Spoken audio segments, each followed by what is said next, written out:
Okay, hello, I'm Simon King and this is Naturespace with Haith, and today I'm taking a deep dive in search of the bigger picture with a real-life explorer, a wonderful chap I'm looking at right now, and this is a polar expert and broadcaster, Paul Rose. It's good to see you, Paul, and thank you for making space for Naturespace in your busy day. Hi, Simon. It's great to be here. Thanks very much. And I'm speaking to you from home in Switzerland, where it feels beautifully cold today, and the snow is just above us, so I'm about to polish up the skis. I've already said to Paul, really, and in some of our podcasts, we've just recorded the audio only. We're recording audio and visual today, and I'm really pleased we are, because one, you look to me like, you know, when I think of an explorer, I'm thinking of you, and that's but the backdrop as well, the background, that's just perfect. Not short of gear. It's better than mine, and that's the other thing as well, is that when I was reading, and this will come to light as we chat a little bit more over the next half hour or so. But Paul, the things you've done have been amazing, really. So when I introduce you as a real-life explorer, polar expert, and broadcaster, I kind of feel like I've shortchanged you a little bit, really. But we'll unpack all that as we get on. But you know, my team came to me. Angela came to me and said that she thought you'd make a great guest for the podcast, and I read your website bio, and really, you know, I was blown away. I don't want you to go, you know, because this is amazing, really. You know, when we set up Naturespace with Haith, this is exactly. I didn't know of you at the time, although it turns out I have actually seen, you know, I've seen you on TV. So it's interesting, isn't it? I thought I didn't, but I did. But it turns out, really, that, you know, this is exactly what we set the podcast up for, to talk to people like you who are out there and doing great things, and at the sharp end, really, the front end of this. So when I say a deep dive, that will come clear, because there's something to that. Because, you know, for example, you know, you ran the U.S. Navy diver training and were base commander. Is it Rothera? Yeah, it's pronounced Rothera. That's right. Rothera. Yeah. Rothera Research Station in Antarctica. And perhaps, you know, a little later we can talk about that, really. But first, I thought, really, if we can, if you don't mind, you know, I thought we could talk a little bit more about your fascinating journey, really, and what do I need to know, and our listeners need to know about where it all started. I mean, for example, you know, did the 10-year-old Paul growing up in Romford in Essex, you know, did he have a dream that he'd be an explorer one day? That's a good one, Simon. And I think it is important to understand people's journeys, because we're all different, aren't we? And for me, when I was 10, 11, I was with a bunch of what we used to call Herberts, my Herbert mates. I mean, we were a classic group of 5 or 6 of us. We hated school. None of us could really do it. Teachers were the enemy. And the more in trouble we got, the happier we were in that stupid juvenile sort of race to the bottom.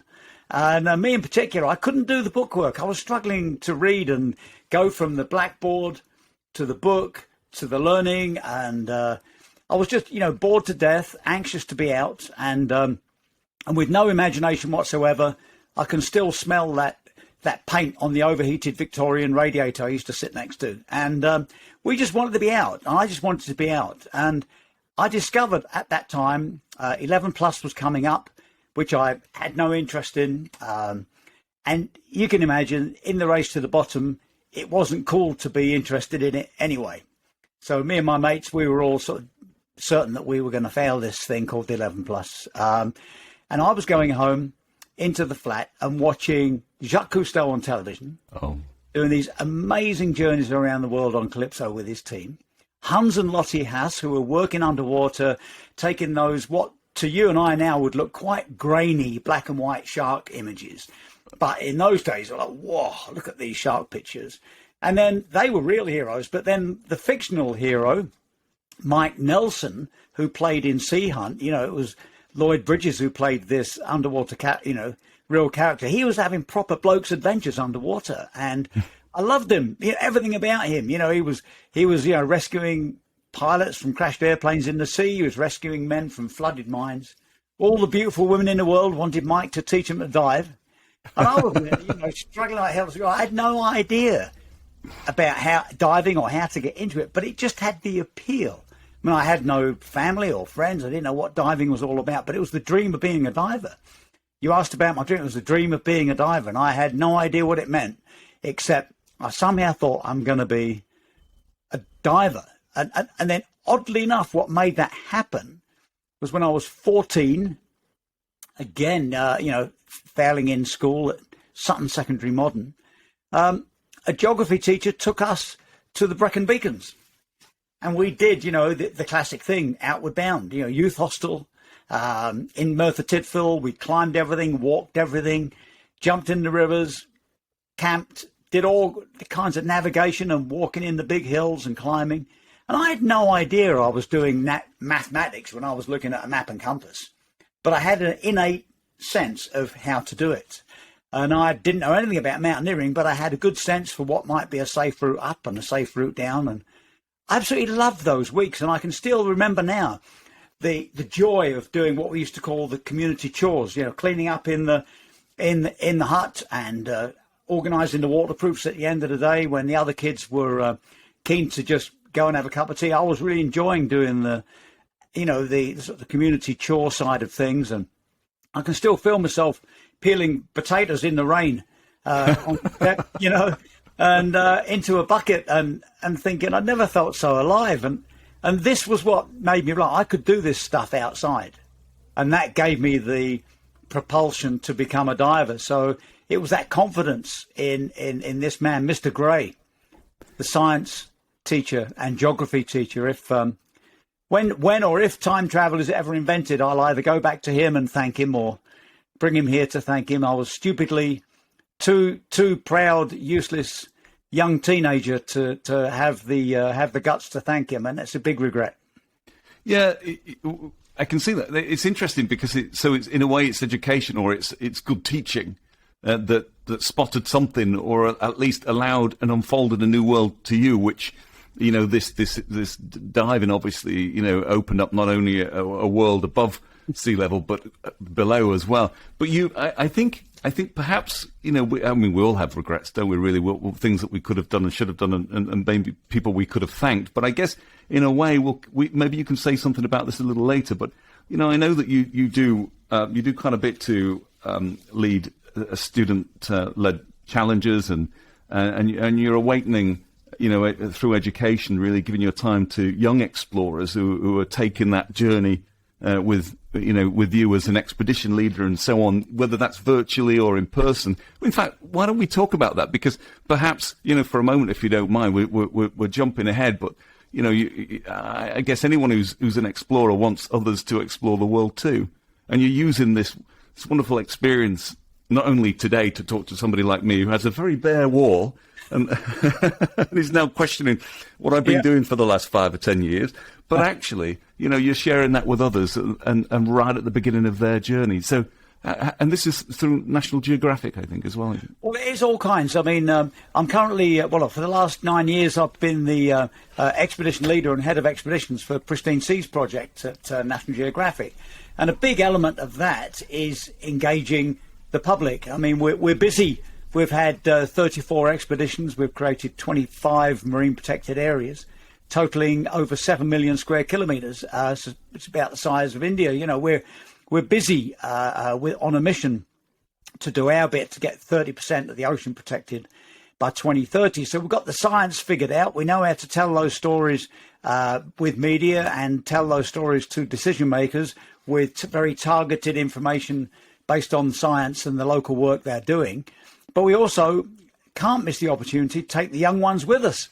And one of the greatest things we do on the things when we're at sea, on the expeditions at sea, is we use something called Explorer Classrooms. And I absolutely love it. We're there. They're run by a colleague of ours called Joe Grabowski, Explorer Classrooms, and within the team at National Geographic. And here we are at sea. And sometimes if the bandwidth isn't so good, maybe because we're rolling around a lot or because we're in a high latitude and we haven't quite got the signal, it means I'm doing it on my phone, So there I am with the phone on a tripod, and I can see loads and loads of little tiny thumbnails. And behind me, I've got whoever's available on deck at the time. I may have the captain, the cook, some of the engineers, my science team, some of the media team, boat drivers, as many as possible with me. And for 45 minutes, we communicate with all these schools. And Joe is like a bit of an international orchestra conductor. He introduces us, and I'll say, how many schools we got on there, Joe? And he might, well, we've got 50 schools from all around the world. Plus, we're live on YouTube. So we might be engaging thousands and thousands and thousands of people. Plus, of course, all the YouTube knock-ons and social media knock-ons and global reach. And it's so much fun because you can hear Joe saying, right, we've done the introduction. Mrs. Smith in Kansas, are you there? And then you can hear the kids, and one from each class gets to ask a question. And the questions are brilliant. They can be funny. You get someone coming up, little Paul Rose, when he was 7, you can imagine him. He comes to the camera and says, hey, can you eat submarine sandwiches in your submarine?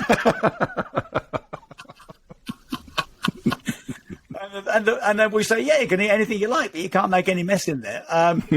Or indeed, someone say, what have you found today? What are you doing? And deep, in-depth science questions. So that's a wonderful, one of the best value 45 minutes we can do. That's just one good example. And of course, when people like me are in these wild, challenging, remote places, we do have a responsibility to come back with stories and broadcast and share those important messages. And the best value we can do is engaging the young ones. So, with National Geographic, which is global, of course, and then UK-based, the Royal Geographical Society, they're my two main angles for getting good messages out. And anytime there's something going on with young ones, I jump, because that's where we should be putting our effort. Yes, so you've become the modern day Jacques Cousteau, really, haven't you? Because I remember coming home from school and watching, as you say, and I, I wasn't. It didn't make me think I'm going to be a diver though, but it did grip me. I remember being gripped by it because, and these things are so, in those formative years, are so important, aren't they? Because it won't switch the light on for everybody, but I guess it all depends what the light really is. If we're all explorers, then that in its way is not helpful too. But we do need somebody. Some people have got to have walls that are not quite like mine, and we need people like you. But every video I've watched of yours has made me feel very cold because it looked freezing. But that said, I've also seen these videos where there's you're moments away from polar bears, from sharks, from groupers and things like that, and that must be incredible for you. Well, I think what it's all about is that when we're in the field, I mean, my love is this sense of meeting scientists and science teams and understanding their hypothesis, these big, hairy, challenging, risky ideas that have usually been developed in a laboratory, and take that idea and convert it into icebreakers and helicopters and ski-equipped airplanes and boats and divers and submarines and talented teams all over the world. And so, because I'm in the pursuit of science, I'm not a scientist, it's science support that I do. And there's a big team of science support globally. I mean, scientists need people like you and me, Simon. They need, electricians and plumbers and boat drivers and van drivers and generator mechanics and diesel mechanics and cooks and doctors and you name it. There's a whole run of support staff holding up science, around about 3 support staff to every scientist globally. So in that, because I've got the passion for the science, but I'm not a scientist, it means that when I'm in these powerful places, I'm not there just for some TikTok or Instagram video moment. I'm there in something that I truly believe is making a big difference. So that's what gives you the enthusiasm to say, you're right, Simon, it's really cold today. I'm just God, we're hanging around. There's no movement. Something's being measured or filmed, or we're a long time on a deep cold dive. You can't help but say, I am just flipping freezing. And that's life, But because we're not just there for that TikTok moment or whatever you call it, we're there for something we believe in, we do it. And that's the beautiful thing of leading teams like us. You're leading a team of very passionate, dedicated, highly qualified explorers. And I like that feeling of being an explorer. And I like it when young ones, we naturally are curious when we're born, and we grow up as kids being very curious and interested in things. And I think by engaging young ones in the adventure and exploration, particularly with a science angle, we don't hold them back in any way. we show them that we need them out there. We need their opinions out there, and we encourage them to do their bit to sort of ground truth the planet. Yeah, and I love the fact that, and I'm a big believer. You're leaning on an open door here because against an open door, because I'm a big believer in art and science. You know, it works together. We have a veterinary professor, and he's such a wonderful chap. But he too acknowledges, the art side is so supportive in that search for science, and sometimes, when we say science, it can switch people off because they think, I'm not doing very well in my science exams, or I don't enjoy biology, I don't enjoy this. But actually, what we also don't want is for people to think that nature is excluding them because they don't understand, the science behind it all. It would be great if they did, because then, they may be able to help our search to be better protectors of the planet and so on. But actually, passion, I don't know. I think passion is a huge driver.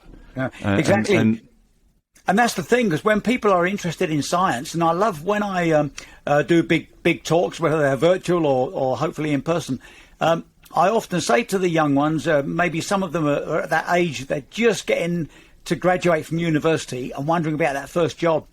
And here they are with a science degree or an arts degree, whatever it is. But how do we get that first job? I'm interested in science, and I'm interested in global issues. How do I get to be part of it with my brand new shiny degree? And I always steer them to science support work.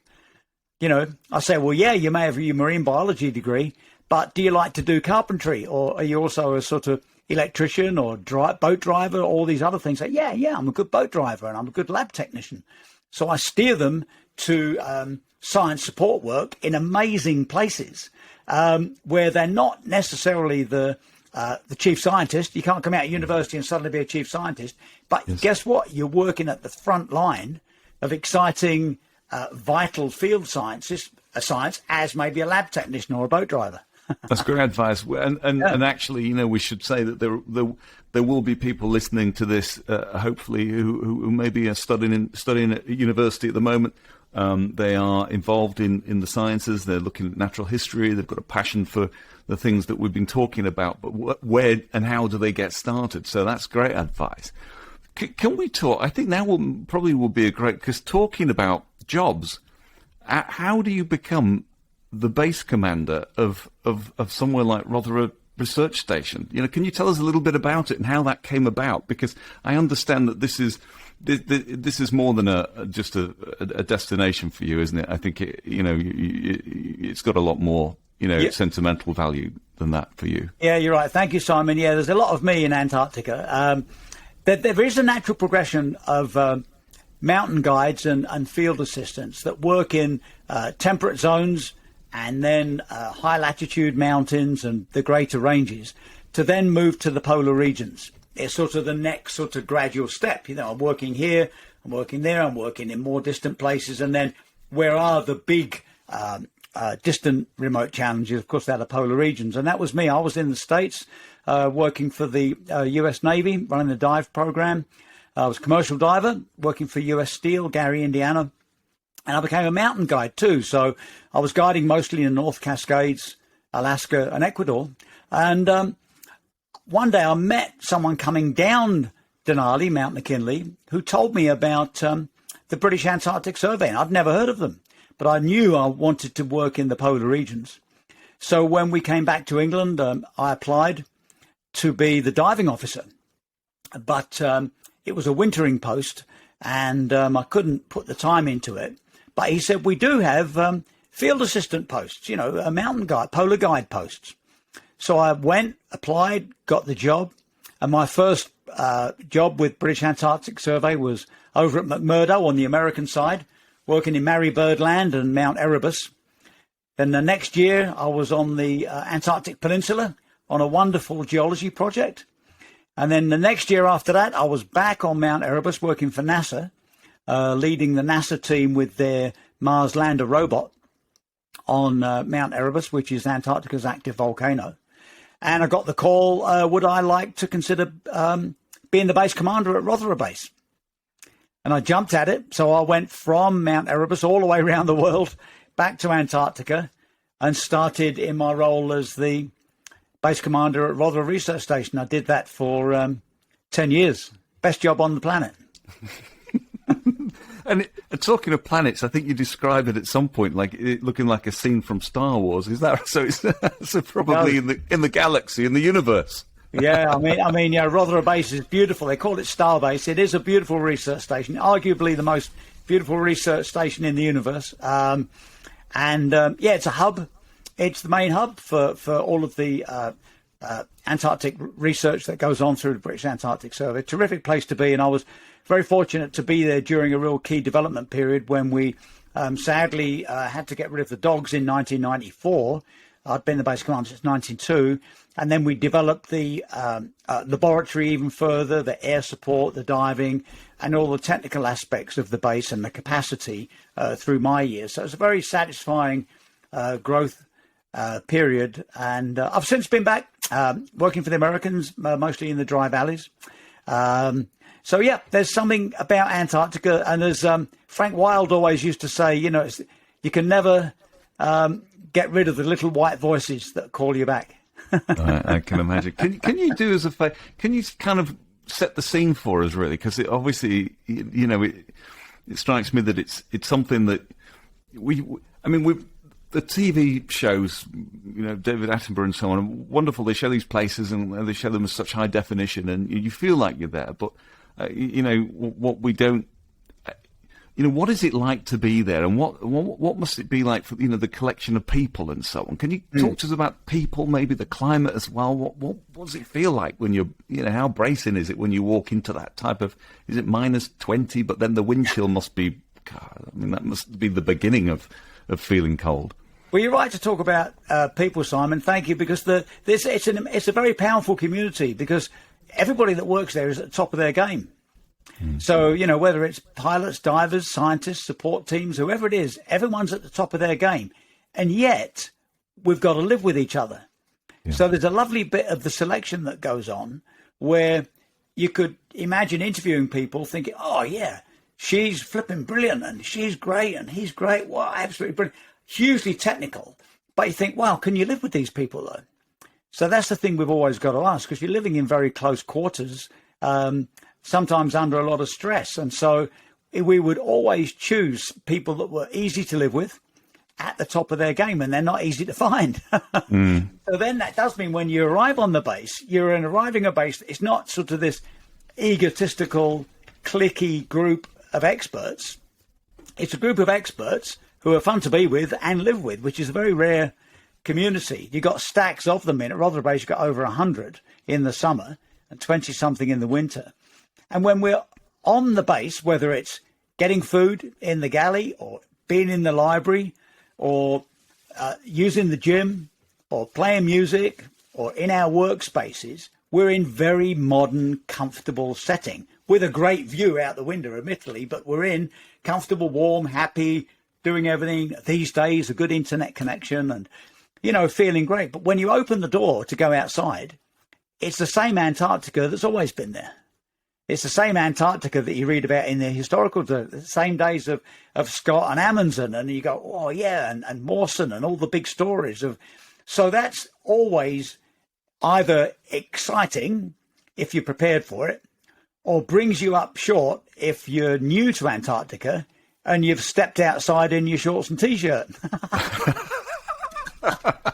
I mean, it's funny, isn't it? Because to listen, that's really, really helpful, because I've got this. You were lulling me into this false sense of security there. I'm in the gym, I'm in the canteen, and interestingly enough, I can see where your advice there. You know, where do I start? Get involved, get in that gym. You know, get in that, you know, get into the canteen. You know, listen to people, observe the same way we talk about listening and observing wildlife. Don't get into an argument with these people, you know, because they know so much. Listen to them, and then form your own points of view and so on. But just soak it up. But then I'm opening the door and realizing that everything there that's man-made. Now I've got this harsh contrast. But switch off the air conditioning, switch off the heating, and it's brutal, isn't it? It must be. The funny thing is, though, it's a bit like when you go to a high ski resort and you've got a day where, it's hard to believe the temperature. Maybe you've had one or two easy ski runs or walks, or you've just got off the lift, and you look at the temperature and think, well, I can't believe it. It says -5 there. And yet with no wind and a reflective heat from the sun, people are hanging about drinking tea and coffee with T-shirts on. You've seen it yourself. Ski boots, pair of pants, T-shirt, sunglasses, working on your suntan. You think, I can't believe it's -10. But then as soon as you go in the shade, it really is. You go, wow, It's really cold. Well, that's what happens in the Antarctic. I've got loads of memories of running on the runway or hanging about outside drinking a cup of tea, literally with shorts and a T-shirt sometimes. You think, wow, this is unbelievable. But as you well know, it doesn't take much. You get the cloud coming over the sun, or wind picks up the snow, and instantly it's very, very cold again. Where Rothera is, it does benefit from a moderating influence of the sea, so it doesn't get super, super cold. I mean, at Rothera you might get -20 something in the winter, but mostly during the summer we've got days above freezing, which is a surprise these days, but not these days, I suppose. And you can regularly work at 0 or -5. Whereas my days on Mount Erebus, much further south, and of course also Mary Birdland, it's not unusual to be working always in -20, and then days that are much colder. Yeah. Right. So talking of seas and talking of because obviously we've opened the door from the gym, we've had a nice meal. The difference, I guess, with the skiing is you're there to do a job, you're there to work. So it'd be interesting to talk about that. But first, I want to bring us, if we can, bring our listeners to this. When I was doing some research, I noticed that there was one diving expedition that became a little more hair-raising than you, I think, anticipated, and you came up beneath something a little unexpected. Do you mind talking about that? No, I'm happy to talk about it. I mean, we look at icebergs these days, and it's very easy to look at these beautiful, ice formations, and we can tell the story how they were formed and where they come from and where they're going, and from the Titanic story, from the Greenland icebergs to what happens in Antarctica, and these big ones that we see on the news sometimes, where someone will say a whopping great iceberg has broken off from Antarctica. It's about the size of New York or Wales, and you'll see planes flying around it filming. So we think of icebergs that way, but they're hazardous things to be around. They're very unstable, and what happens is when they're frozen in the winter, all the stuff above the water is being eroded by the wind. So it's basically unstable. There's more buoyancy underneath than there is on top. And as soon as it gets freed by the ice, when it melts, these things begin to roll and spin around. And you've seen probably films of that, which means they're very uneven, but nevertheless beautiful shapes. Well, one great day in Antarctica, I was diving looking for some lost science equipment with another diver. And she was new to Antarctica, but a very, very experienced diver. We couldn't find this piece of equipment at 40 meters, and we said, well, we just can't find it. We'll come up. And it's cold water. You're diving in -1, -1.5 water. It's not frozen because of the salt content, but it's very cold water, even when you're wearing a dry suit. Time to come up, and instead of coming up through 40 meters of water, we came up about 25 meters or something, and surprise, surprise, we banged our heads. And we banged our heads on this lump of ice, which was a funny shape, which I thought might be the edge of a small iceberg. But it turned out to be about the center of an enormous iceberg that had let go from the pack and had drifted over our position. So we followed our line, which was to the surface, to a buoy, and swam along that line, come up a little bit, and it was totally depressed by the berg. It was there, still under the ice, with seemingly no exit. Where is the surface? So we spent some time wondering which way to go. We carried on in that same direction.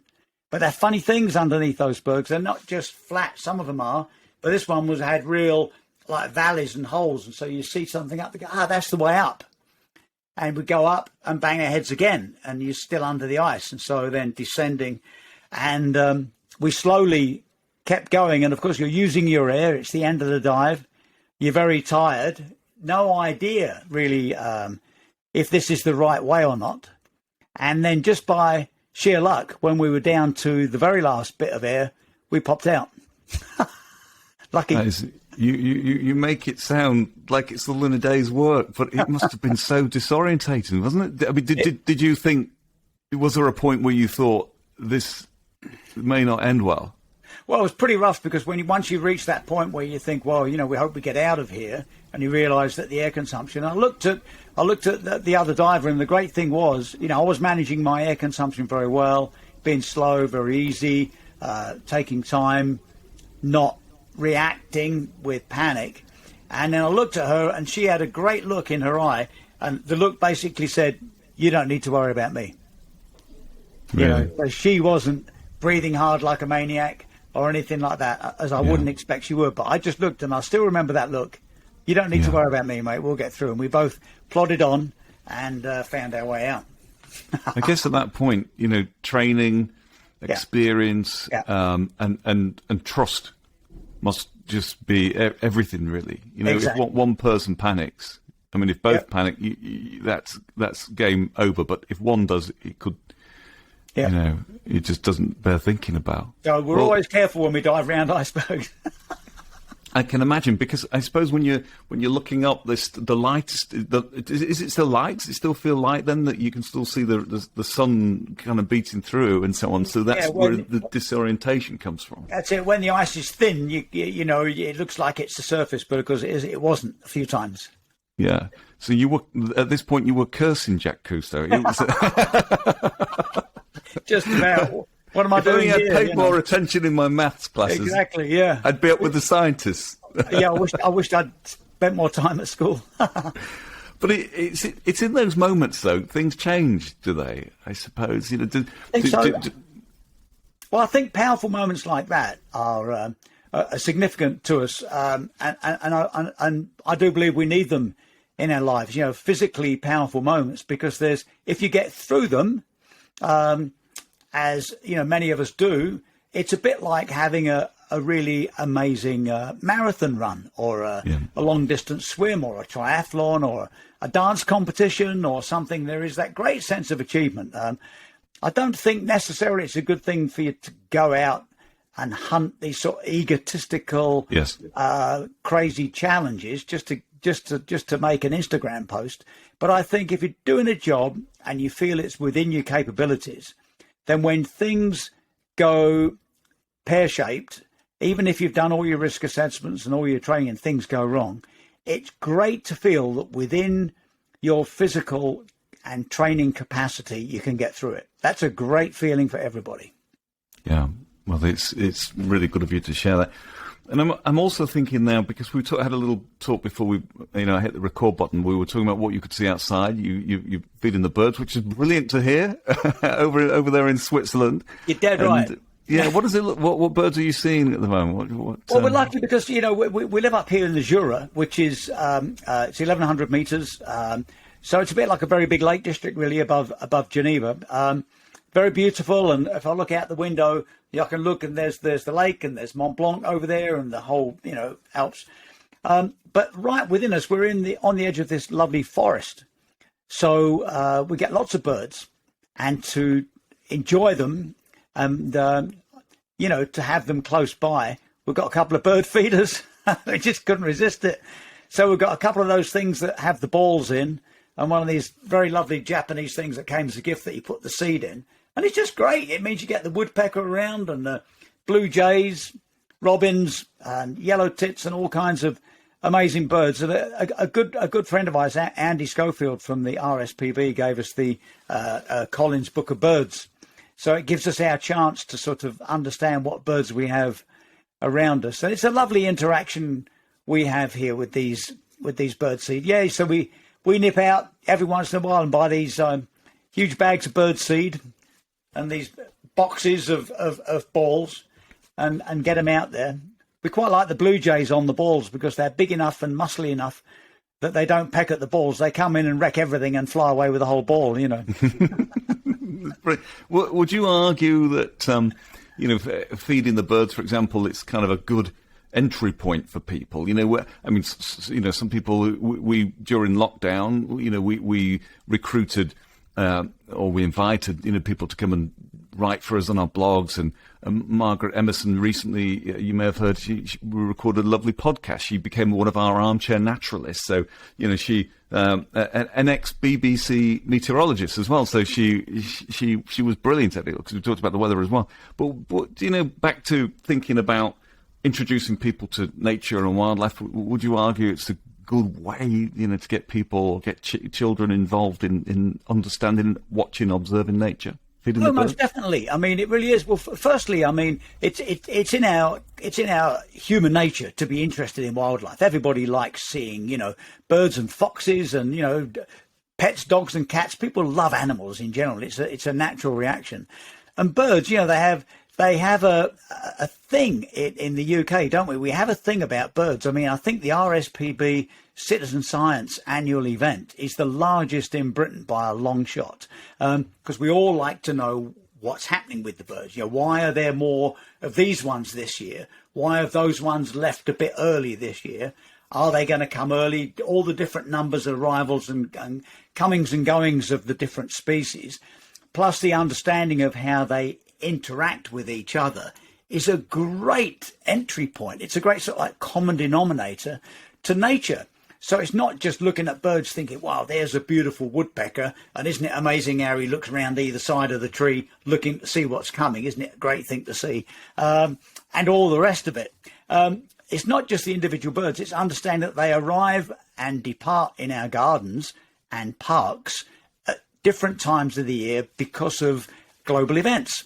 Yes. Such as changes in the climate, such as the arrival of the monsoons in certain parts of the world, plus as changes in the jet stream. So it immediately is a lovely conduit to understanding big global issues through these, half a dozen small birds that may arrive on your garden fence quite regularly. So it's a very healthy way of engaging with nature.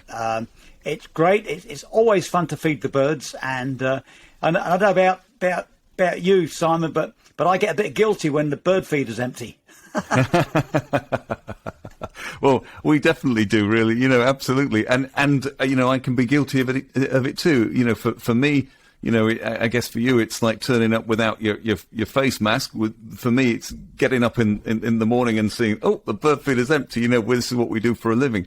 But that said, we change our approach. Recently, our veterinary advisor with avian flu and so on. So let's keep feeding the birds, but let's do it responsibly. So, for example, we're encouraging our customers to only put out enough food for a day or a couple of days. So rather than, and that makes sense. And food is not cheap anywhere. And so why put out good quality food that we work so hard to keep clean, and to put it out so that it can attract bacteria and viruses and so on, at a feeding station. We want to be doing good things.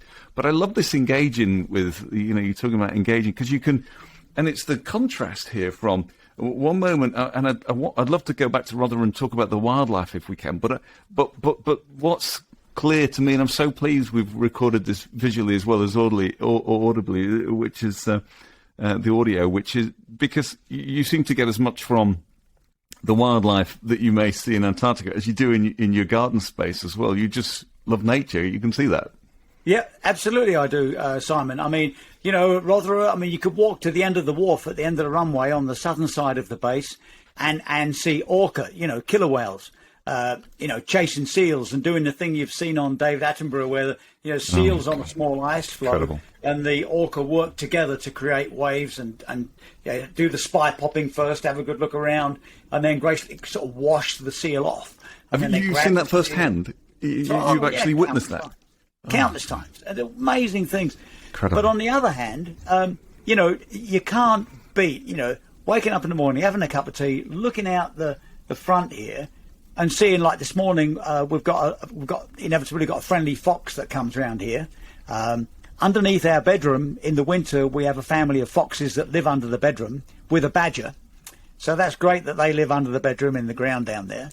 And we get deer in the garden and everything. And it's, for me to see that literally, 10, 15 feet away is a wonderful thing. It's just absolutely wonderful. And I think we might underestimate that in people, that we want to want to encourage people to enjoy their local wildlife, particularly young ones, whatever it takes. You know, it's the perfect conduit to understanding very important global issues, and it's just a beautiful thing to do. Yeah, I think staying connected or remaining connected with nature is important to us.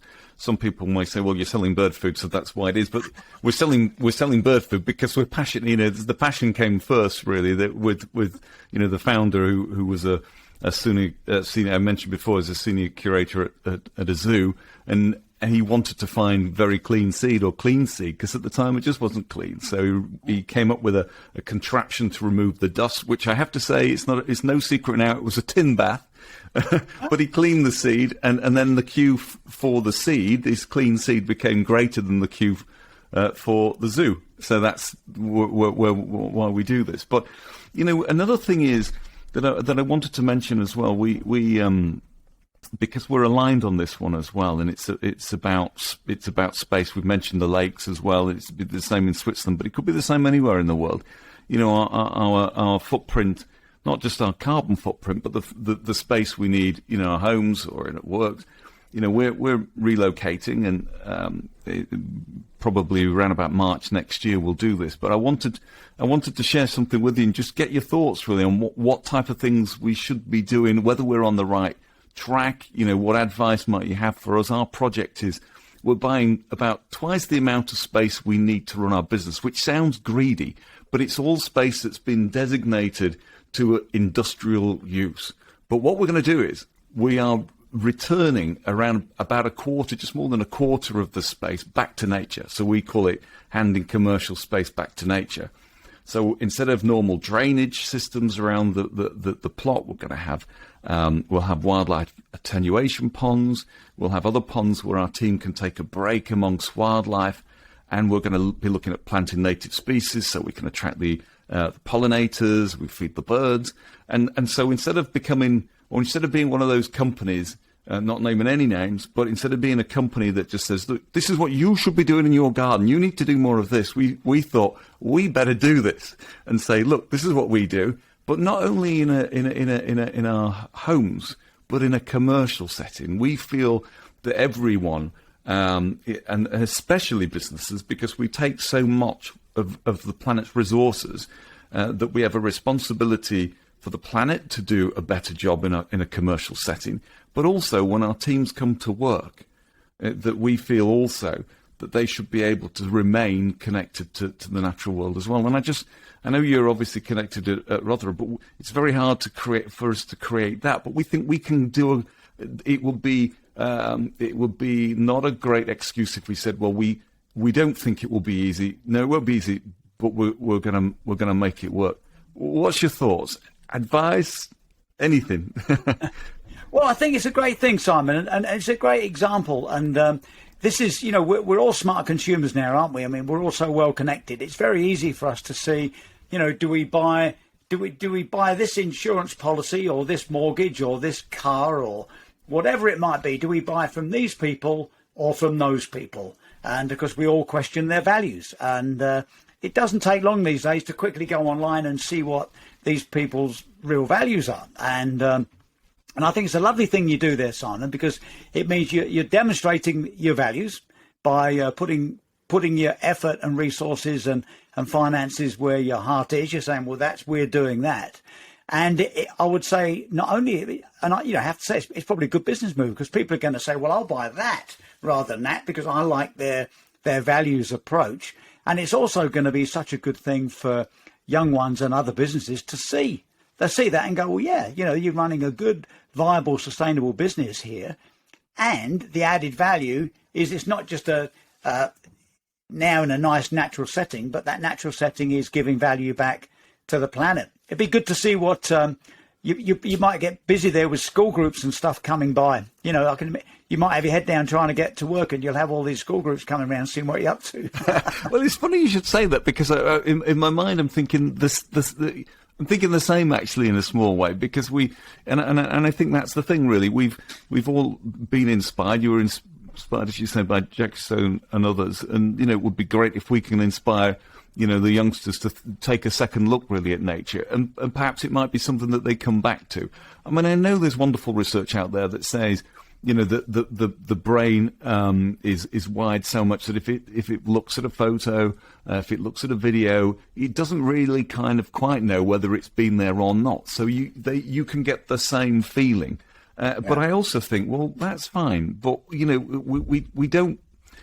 I think if you can't leave your home because you're unwell and so on, then I understand where that could be very valuable. But I also think we need people to go out and explore. We need people to be connected to nature, not just look at an image and think. I mean, I'm looking at these wonderful images of the Rothera, and I can, I'm all sorts of things are coming to my mind. I'm thinking about teamwork. I'm thinking about communication. I'm thinking about trust. I'm thinking about all sorts of things. But I haven't been there. And I need to remind myself I haven't been there. And that's why I'm talking to you, because you have been there. This is exactly it, Simon. Because, like you say, people these days, we can search and find and discover anything from our laptops, to the sense that for some people it can feel as if they don't need to go there. Because I've been there, I've seen that, I understand that, I've read all about that, seen the images and films and heaven knows what else about it. But we do have to encourage people to do their bit of ground truthing, because, people think, well, someone's already climbed that, someone's skied that, someone's dived that, I don't need to. But if they haven't, they need to go out and explore it and ground truth it themselves and come back with their own impressions and sense of energy as to what might be a good direction afterwards. These powerful experiences going on expeditions, even if someone's already been there, they're still a great thing, because it means you come back with your own responsibility to share amongst your own network. Hey, I've just come back from this place and I've discovered all this plastic on the beach, and it didn't come from there, it came from someone else. Well, because if you've physically been there, there'll be a look in your eye that gives you the license to tell that story. You know that feeling? You look at someone on a Monday morning, you look in their office or look at their workstation, and there'll be a look about them if they've done something pretty significant. Sort of to the point and go, hey, what have you been doing this weekend? What have you been up to, Simon? You've been on some sort of big adventure. So, yeah, Jesus, I didn't just go online looking at plastic, or I didn't just go online looking at overfishing, or I didn't go online looking at loss of biodiversity, big global issues. I went to this place and I saw it for myself. Yeah. And that's the power. So then when you speak to politicians, business leaders, community influencers, you name it, you're speaking from your own personal experience, and that is the powerful moment. So we need people to do that. So we need our nature detectives. We need our, we need field work. And these things are, we need, and probably back to education in a way as well, really. I think doing my research, I think I read something where you mentioned, that you felt some of the curriculum, some of education should take place outdoors. Oh, yes, absolutely. I do a lot of work with a wonderful organisation called Learning Outside the Classroom. And I think it's funny that we should even need an organisation like that. I mean, they're brilliant. I think we'd all be happy if they didn't exist anymore, because a big chunk of school was already happening outside school. I just can't fathom it, why we don't say, right, we're going to take 40% of all of the curriculum and it all has to be taught outside, whatever it is. I mean, I've skied into remote mountain huts in Norway and thought, oh, great, I've got the hut to myself. And you open the door and there's 30 kids in there. Think, oh, there's 30 kids, can you believe it? And the teacher will say, don't worry, we'll be gone later this afternoon. We're here on the English class. So you go, yeah. You don't have to learn English in the classroom. You can ski to a mountain hut, learn English on the way, learn English there, and learn English on the ski back or the walk back. Yes. And you don't need all kinds of amazing wilderness experiences to make it happen. Anywhere in Britain, for instance, you can go to a park, you can be outside, you can go somewhere outside the classroom. And I believe that our education system, which is really not fit for purpose these days, something that was invented to get us through the Industrial Revolution, unless you happen to have tons and tons of money, you're jammed into a very old-fashioned school system. I think we should learn outside. Yeah. I mean, there aren't many subjects that can't be taught outside, and I think that should be the norm. I'm a firm believer in learning outside the classroom. I think it's that the fear I have in a way is that technology, wonderful as it is, and we wouldn't be chatting now without it. Is that I can see that the tipping point at some point where it puts. I mean, let's imagine if the 12, 13-year-old Simon King, and he's in a geography lesson, and I'm falling asleep really at that point. But is that me? Is it the geography teacher? Is it the curriculum? Is it the environment? Is it the classroom? If you take me to the Lake District, I'm awake. And that's a great place to learn. Now, if then they put you in the classroom and there's a broadcast from you, with your wonderful background, which continues to make me think, what have I been doing? But I'm going to put that aside because they're my problems, not yours. But I also think then I'm inspired. And so perhaps, the opportunity with technology is to put people like yourself, not that there aren't many people like you, but people like yourself and those wonderful, talented people at Rothera and so on, in front of our children sooner, so we can inspire them sooner, and so that they can see that there's a job to do here, and it's exciting. That's the other thing. Many of our children might think that actually being involved with nature, is it really exciting? But actually, you've already explained orcas, at the end of a runway. What on earth is, if you can't get excited about that, I'm worried really. But that said, we need bankers, we need other people who can do wonderful other things, who need to be, using their brains to do those things. But actually, this is an inclusive opportunity, really, isn't it? Well, this is how it works. We're learning outside the classroom is that, people don't have to necessarily enjoy it any more than they do enjoy being in a classroom, sitting at a desk. But the reality is while they're out there, they're understanding how to look after themselves a bit. Maybe it's a bit wet and cold.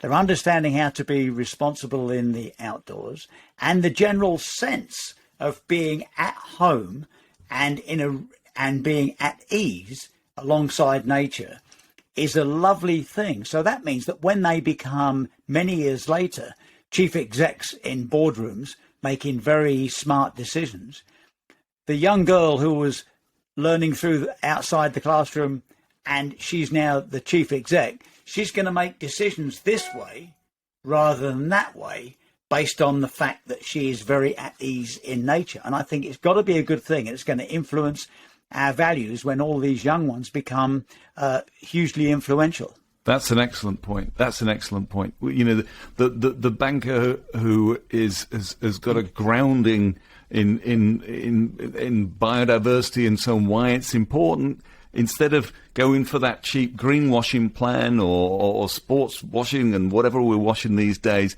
can do something that really could make a difference, because they could actually have the budget to do it as well. They could That's right. influence on a massive level, couldn't they? And it becomes a global sort of force of nature when you realise that everybody you see. So if you look at the Prime Minister's questions, or if you're looking at BBC Question Time, or you're looking at politicians in action or business leaders in action, wouldn't it be great if you could all relax a bit and say, well, actually, we know most of those people out there, 99% of people out there, have got a good grounding in understanding nature and how it works. That would be a great thing, I think. And this is the art again, isn't it, really? Your communication skills and so on can be that wonderful conduit between science and that bigger budget, or that somebody who's in charge of a huge PLC with 3, 4, 5,000 people or a couple of 100,000 people globally. So that's your challenge, isn't it, really?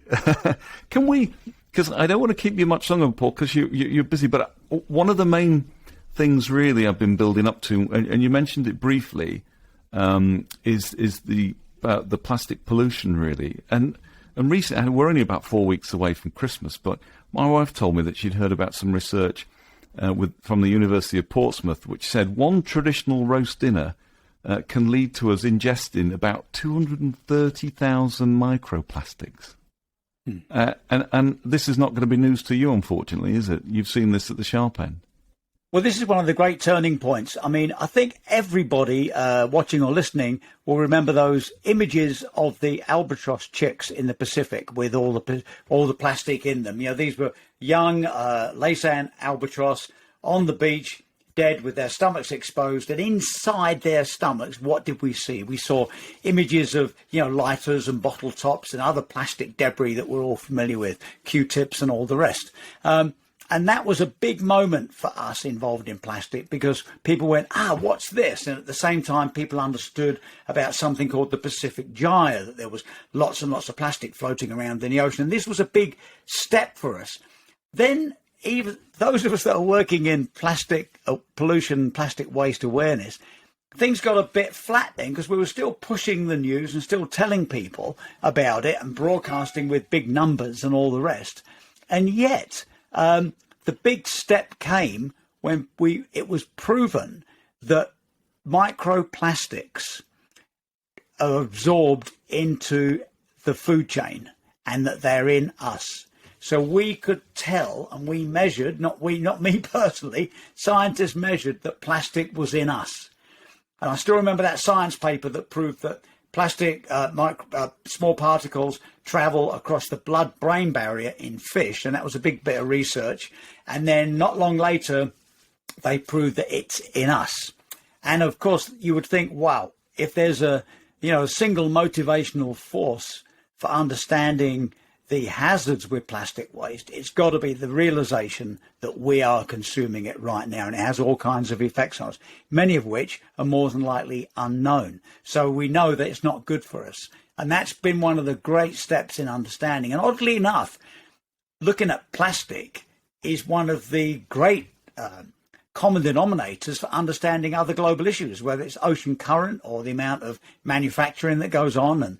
And people are looking back at the numbers that we knew many years ago. But the realization that the plastic's in us has opened people's eyes.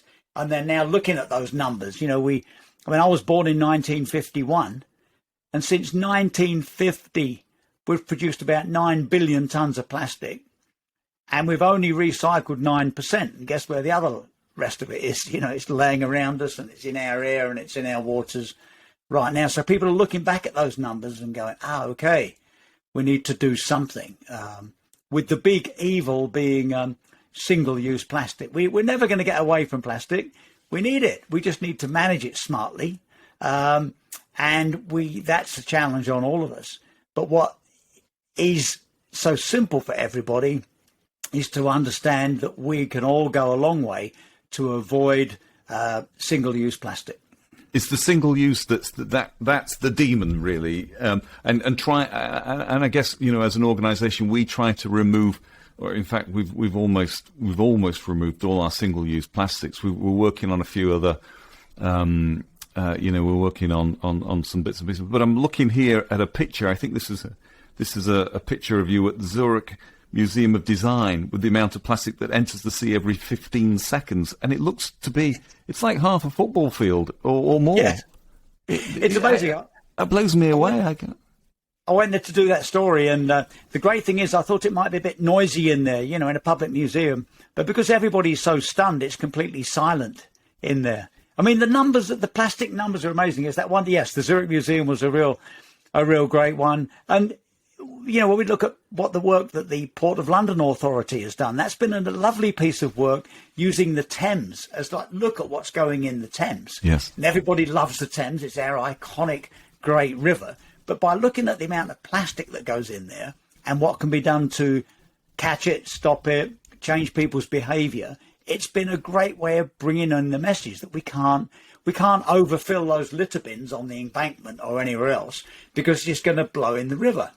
And when it blows in the river, the fish get it, the birds get it, and all the rest, and we get it. Yeah. So it's a simple thing to understand. When you get to a litter bin and you're standing there with your bottle and your plastic wrapper from a sandwich, you can't put it on top of the litter bin. Put it in your pocket and take it home. So there's very simple messages used by, messages carried by the thought of plastic pollution.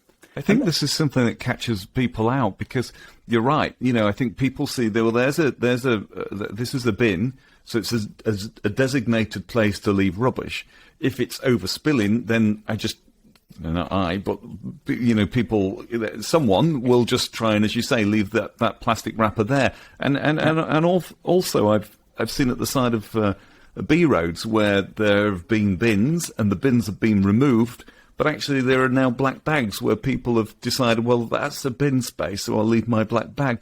And I think people, perhaps are we confused about how does this end up in the sea then? I didn't leave it in the sea, I left it at the side of the Thames. So how is it? It's not my fault because it's in the sea, and I've been nowhere near the Antarctic. So why blame me? How does that? That must drive you insane. But well, I think it does. It drives me absolutely potty. But it's a failure in the education system for not including that kind of stuff in schools, and it's also a failure in our social behaviour. It doesn't happen everywhere in the world. It certainly doesn't happen much here in Switzerland. When you drive down the roads in Switzerland here, you very, very rarely see plastic on the side of the road. But you drive up the M6 from Manchester to the Lake District, and what do you see going along the road? Particularly if they've just cut the grass, tons and tons of plastic. So what is it? What is it about people that just throw this stuff around? And I've got no idea, Simon, but I think we're going to have to sort of almost skip half this current generation that do that kind of thing and put our hopes in the future generation. You don't see the young ones doing it, and but we need a way of overcoming it. We can look at the numbers, we can tell people, and I think I've got this right, that globally we produce 1 million plastic bottles a minute for drink, and the numbers and the vast amount of plastic that's out there. But we're changing behaviour is always the tricky one. With the Port of London Authority, it worked really well. We did some great films. With the learning outside the classroom, it goes really well. In my role with the Basel, Rotterdam, Stockholm Conventions in the UN, which is the Persistent Organic Pollutants group, an amazing global group, and I've got a responsibility there for plastic waste. We're all doing our bit. I can't go to any school in the world where I don't see a plastics project. They're literally almost in every classroom. So we're getting there, but we just have to somehow, as you well said there, Simon, get people to be feeling personally responsible for the plastic they have, and as well as them, sort of double-edged sword. If we can become more responsible for the plastic they have, personally responsible, and reduce what's available for single use, I think we'll get there. But we've got to do it pretty fast. And I guess the manufacturers, we're a manufacturer. We have a responsibility that we could. I don't really know a great deal about the so-called biodegradable plastics and so on. But what concerns me is the microplastic situation. Is that just because we don't see or we feel like something is dissolved, these micro particles are catching everybody out, aren't they? Really? So they are. It's out of sight, out of sight, out of mind, isn't it, Simon? It's a bit like the sea. You go to the sea, the tide comes in, picks up all the rubbish, takes it out. You go, it's gone. Yeah, that's good. but the amazing. But then 6 hours later, it comes back and dumps it on the beach again. Exactly. And the thing you make, the point you make is that this is not just. If it doesn't resonate for us with these images we've seen of these of seabirds with they've ingested plastics and so on. This is now affecting the apex predator, which is ourselves.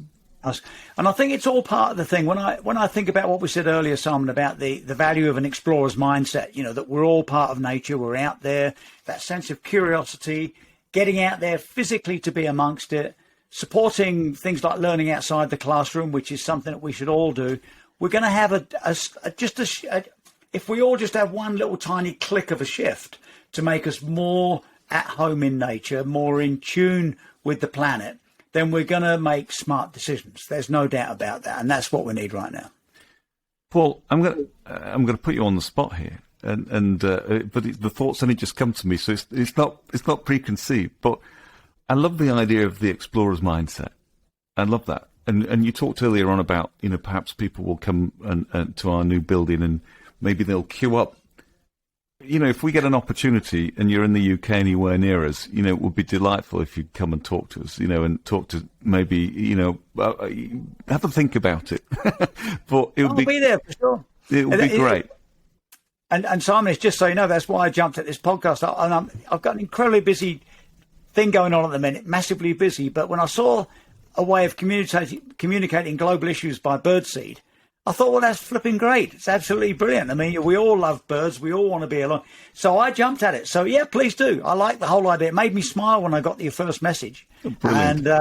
And so, yeah, count on me. I mean, will you have a place for tea or something? I'd love a cup of tea when I get there. We have a nice jetty that's over a little pond. Hopefully by then we'll have lots of pollinators around, and you can hold us to task whether we've done this right or not. And maybe if there's a certificate or something. But I really. I mean, actually, we need you out there in the field. I don't want to take your time up, but if we can tune in with you again, either on the podcast or please, come and see us, then I want to really get into this explorer's mindset. We talk about nature detectives, but I love this explorer's mindset might be the words for today. Even if, and irrespective of what field people are going to go into, because you've opened my mind there. If they end up in the city, fantastic. But that doesn't stop them from having an explorer's mindset. It might change their investment. I'm going to invest in this company because they really mean this. And the return might be a little slower, but they really mean what they're saying. So you're dead right, son. Well, you count on me. You've promised me some tea. I'll definitely be there anyway. But I'll be there. Count on me for sure. Okay, Paul. Bye, Simon. I don't think there's, unless there's, I'm just plugging my mouse in there. I don't think there's anything. I mean, perhaps over to you, really. If there's anything you'd like to close off and maybe just inspire people again. I love the explorer's mindset. I think you've set. Hopefully, anybody who's listening to this, Paul, you've certainly you've made me think differently, and I think that has been. When I go and see a movie, I don't enjoy it. I want my 2 hours back. I don't want my hour back. It's been well invested. It's very, very kind of you to say so, Simon. I've enjoyed it too. And my final words are all about values, really. I mean, when people look and they think, I can't be bothered with this flipping recycling, and I'm looking at the news and I'm tired of our politicians and all the rest of it, social gaps and all the rest of it, and get frustrated with action, either locally, nationally or globally. The way to do it is to look at people's values and think, well, how can I change that? And you can change it by looking at their values and deciding where you buy, what you buy, and who you vote for by looking at people's values. And I dream of the day where instead of me having to hunt for values when I'm going to vote or buy something, so am I going to buy this or that? Well, I'll buy it from the one that's got the best values. Then I'll look and think, well, I'll buy that. It's a similar price, similar performance, but the company have got great values. I love their values. I'll buy from them. And when we're looking at politicians and we're voting people in, at the minute we vote for them because they're from a party or they've got a certain education. I love to see the day when we look at that and I'm online and it's law that we have to have their values up first. And it says what their values, that they've spent 6 months at the front line working on voluntary organisations, or they're working in the community with music or arts or social support. They've really been at the front line, not just given money. They've been at the front line doing these important benefits to society. And maybe they're divers or climbers or musicians or singers in concerts or painters or whatever they are. So we understand about the people. They're runners, they're rowers, tree climbers, whatever they might be. And then finally, we get to their education. And by the way, I'm in this political party. And I would then know more about the people that were making these big, important decisions than just the fact they were from a certain party. I also dream of this idea that when I'm trying to vote, if I saw one on there without any values, there'd be a big flashing light, brr, brr, brr. You're about to vote for someone with no values. Are you sure you want to do this? So I think my final word to everybody is check people's values before you do buy or vote for anything. Well, thank you. I'm Simon King. This is Naturespace with Haith. You've been listening to Paul Rose, who's an explorer, but a lot more than that. And I said it was going to be a deep dive, but I think we're only at the surface, really. I feel my breathing mask is on, feet are in the water. I've been, in the gym, I've been in the canteen, and I'm just about to get very wet. But I've really enjoyed it. Thanks ever so much, Paul. People are going to enjoy this, and you'll hear from us again. But, yes, please. Keep well, and thank you. Thanks a lot, Simon. Really great to run alongside you today. Have a lot of fun. See you very soon. Thank you, Paul. Take care. See you, mate.